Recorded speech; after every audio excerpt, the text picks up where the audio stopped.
The news of the U.S. suspending military aid to Ukraine is one of the most dramatic developments of the last 24 hours. Leaving Ukraine even more vulnerable than before, this shift in U.S.'s foreign policy resulted in a firm response from the EU and the UK. Charles Grant, founder and director at the Center for European Reform, is joining me now here on World News Tonight to discuss how the EU and the UK are planning to provide security for Ukraine and Europe. Good evening and welcome to the program. Thank you. So the U.S. suspended its military aid to Ukraine. What's your response to that news that broke out last night?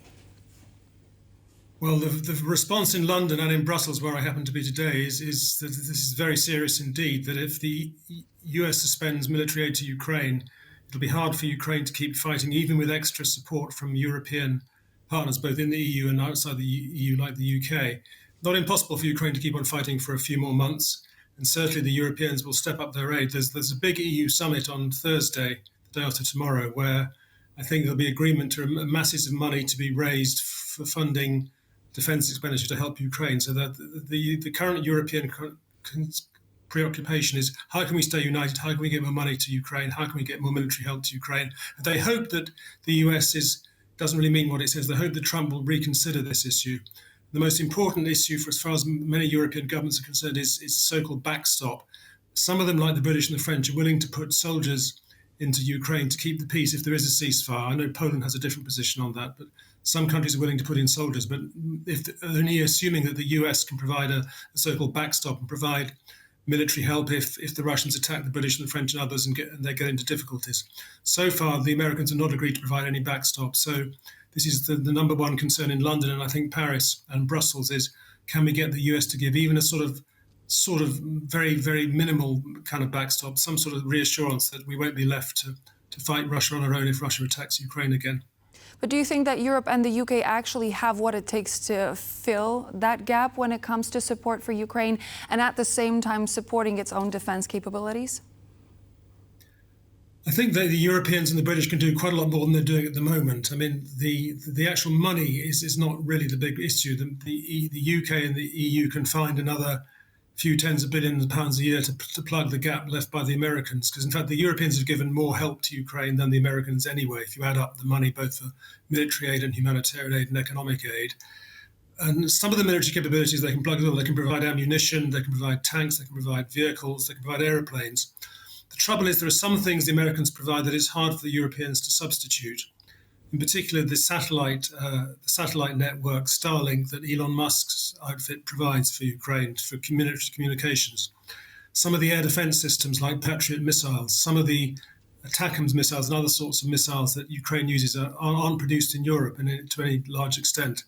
So I think in many respects, the Europeans can plug the gaps left by the Americans, but one or two gaps they can't plug, and that's going to be a problem. From the latest, according to Reuters exclusive, we have a report that apparently the U.S. and Ukraine managed to reach an agreement when it comes to signing the rare minerals deal. There's supposed to be an announcement made tonight at the White House. Zelenskyy is ready to sign it, as we've learned before. Do you think that this aid announcement actually pushed him towards that decision? It probably did, because he's desperate. He's desperate that the US doesn't cut off all support for Ukraine. And I'm in Brussels, where I heard a very senior person said to me, there's a rumor that Trump will pull out of NATO in the next few days. I think that's probably not true, hopefully, but there's a very febrile atmosphere and everybody's scared that Trump will do something completely crazy. So if Trump and Zelenskyy, despite their differences, can agree on a deal to allow America to exploit Ukraine's mineral wealth, that gives the US some commitment to the future of Ukraine. It gives it a stake in the future of Ukraine. And that's not a security guarantee, but it is at least the idea that the Americans can be on the ground getting earths out of this Ukrainian soil. So that's more good news than bad news. And I think it implies that Trump, having humiliated Zelenskyy on Friday, may be willing to do a deal with him. Because after all, if Trump wants the Nobel Peace Prize for bringing peace to Ukraine, and apparently he does, you can't completely ignore the Ukrainian position. He can perhaps get away with ignoring the Europeans to some degree, but he can't really ignore Ukraine, because there can't be a peace in Ukraine without the Ukrainians agreeing to peace. So Trump maybe will have to rethink some of his reluctance to engage with the Ukrainians. I hope Trump also rethinks his reluctance to engage with the Europeans too, but so far there are no signs that he wants to involve the Europeans in the peace talks.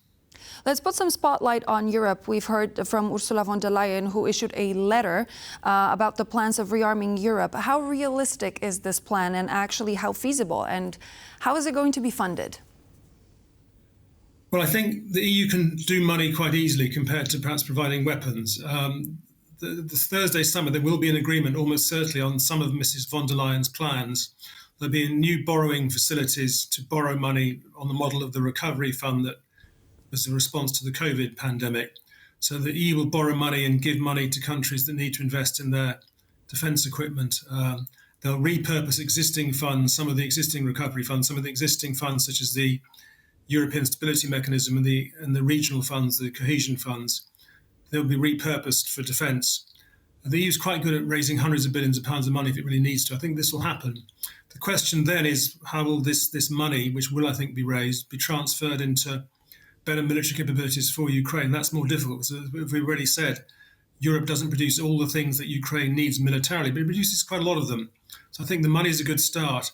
And the most important European objective at the moment, from talking to leaders in Brussels tonight, is keep united. There are obviously tensions and differences amongst the European Union countries, with Hungary and Slovakia being more sympathetic to Putin than some of the other governments. There are even tensions between Britain and France, so Britain isn't in the EU, on how to run a peacekeeping operation in Ukraine. But it's very important that the Europeans stand together and stay united, so they have some influence and some clout, some authority to speak with one voice. If they're badly divided, nobody will take them seriously. So I think it's very important that the Polish presidency of the European Union manages to knock heads together and make sure people stay in the same place. And I think there are signs that the summit on Thursday may be quite united, at least when these new financial arrangements are discussed. I don't think that even Hungary is creating too many problems at the moment. Getting agreement on Ukraine itself will be rather harder because Hungary is reluctant to give too much aid to Ukraine. And now it's time for our final question. One of the major topics when it comes to Europe is the question of nuclear deterrence. We know that France is coming to the forefront when it comes to willing to provide that sort of support for Europe. What about the UK? Does it have the nuclear deterrent capability, and would it actually work together with France, and would it be able to provide that sort of support and security? Well, the British nuclear deterrent, unlike the French deterrent, is actually available to NATO and therefore is available to the whole of Europe already, which is good. The bad news is that part of it's controlled by the Americans. The British deterrent, the submarines and the warheads are British owned and British designed and British made. The missiles which deliver the warheads are American controlled, although they need to be serviced about once a year. So if America wanted to be really difficult and nasty to the Brits, it could stop them using the British nuclear deterrent. At least after a year or so, it could stop. Do you think that this could possibly happen? In practice. No, I think it's highly, highly unlikely. But of course, Trump is one of the most unpredictable leaders in the world. So, I think Britain would be quite willing, as Friedrich Merz has said, to put its nuclear deterrent to the benefit of Europe as a whole, as France would in many respects. But there is the French one, at least, is truly independent, while the British deterrent is not truly independent, at least compared with the French deterrent. Thank you so much, Charles Grant, founder and director at the Center for European Reform. It's a pleasure to have you with me. Thank you. Thank you. And so this would be all for now here on World News Tonight, but please do stay tuned. We're back here on TVP World in just a moment with more news and features.